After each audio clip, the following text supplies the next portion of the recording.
పొన్నం ప్రభాకర్ అన్నని తిట్టిన బండి సంజయ్ నోరు అదుపులో పెట్టుకో, నోరు జాగ్రత్త. రాజకీయాన్ని రాజకీయంగానే చూడు, రాజకీయమే మాట్లాడు. కుటుంబ సభ్యుల్ని, తల్లిని, కన్న తల్లిని తీసేంత అర్హత నీకు లేదు. ఎవ్వడికి కూడా, ఏ రాజకీయ నాయకుడికి కూడా కుటుంబ సభ్యుల్ని, తల్లిని, భార్యని, చెల్లిని లాగేంత ఎవరికీ హక్కు లేదు. మర్యాదగా నువ్వు పొన్నం ప్రభాకర్ గారికి అన్న మాటలకి బహిరంగంగా క్షమాపణ చెప్పు. ఒకసారి అన్నది కాక మళ్ళా బయట పోయి రోడ్డు మీద నిలబడి మళ్ళా మాట్లాడినావు.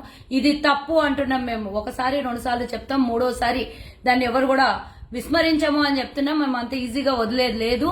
అసలు నోరు అదుపులో పెట్టుకోకుండా కేంద్రంలో మీరు అధికారంలో ఉన్నట్టు ఈరోజు తెలంగాణలో మీకు ఏదో వచ్చేస్తుందని ఎవరి మీదనో బదలాం చేసేసి దాన్ని రాజకీయంగా వాడుకుందామని చూస్తే ప్రజలు మాత్రం తప్పకుండా శిక్షిస్తారు, దానికి శాస్తి చెప్తారు. ఆయన ఉదయం లేస్తే గుళ్ళకు పోతాడు, నాన్ వెజ్ కూడా తినను అని కూడా పొన్నమన్నా చెప్పాడు. నువ్వు నాన్ వెజ్ తినే మొక్కని నీకేం తెలుసు తల్లి విలువ, చెల్లి విలువ అని నేను అడుగుతున్నా.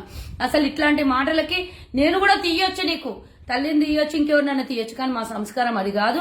మాకు సంస్కారం నేర్పలేదు. ఎవరు కూడా ఇట్లాంటిది మాట్లాడడానికి బాగుండదు, సభ్యతంగా ఉండదు అని నేను చెప్తున్నా. పొన్నమన్నని తిట్టినందుకు మర్యాదగా మీరు మీ బీజేపీ పార్టీలు పక్కన ఉండి ఎవడైతే నవ్వుతున్నారో ఆ విధవలందరూ కూడా క్షమాపణ చెప్పాలి. నువ్వు ముక్కు నేలకు రాయాలి. మళ్ళోసారి హుస్నాబాద్ లో కాలు పెట్టి నువ్వు ప్రచారం ఎట్లా చేస్తావో కూడా అక్కడ ప్రజలు చూస్తారు నీకు. నువ్వు అక్కడ హుస్నాబాద్ లోనే కాదు, ఇక కరీంనగర్ లో ఎక్కడ ప్రచారం చేసినా కూడా పొన్నమన్న అభిమానులు యావత్ తెలంగాణలో ఉన్నారు. కాంగ్రెస్ నాయకుడిని నువ్వు బదలాం చేసి తిట్టినప్పుడు మొత్తం తెలంగాణలో ఉన్న కాంగ్రెస్ అందరూ కూడా నిన్ను ఊరికే వదలరు అని చెప్తున్నా. ముఖ్యంగా మాలాంటి మహిళలు ఒక తల్లిని అవమానించి తన పుట్టుక గురించే మాట్లాడినటువంటి నువ్వు అసలు అర్హుడు కాదు ఎలాంటి మాటలు మాట్లాడాలి.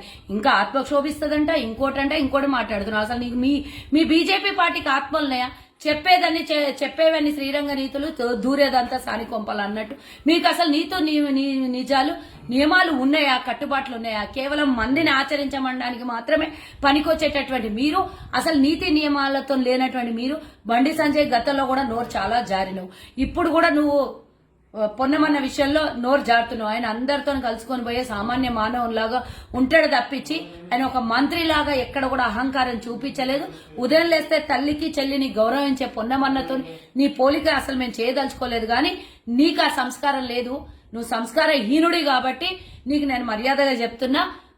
పొన్నమన్నకి, ఒక మంత్రిగా ఉన్నటువంటి పొన్నమన్న తల్లి గారికి కూడా ఇంటికెళ్లి కాలు మొప్పి క్షమాపణ చెప్పాలి. లేదా మహిళా సమాజం నిన్ను గుడ్లతోని రాళ్లతోనే కొట్టిండ్రు, ఇక రేపు పొద్దున ఇంకో రకంగా ఉంటది నీ పరిస్థితి అని చెప్తున్నా, హెచ్చరిస్తున్నాను.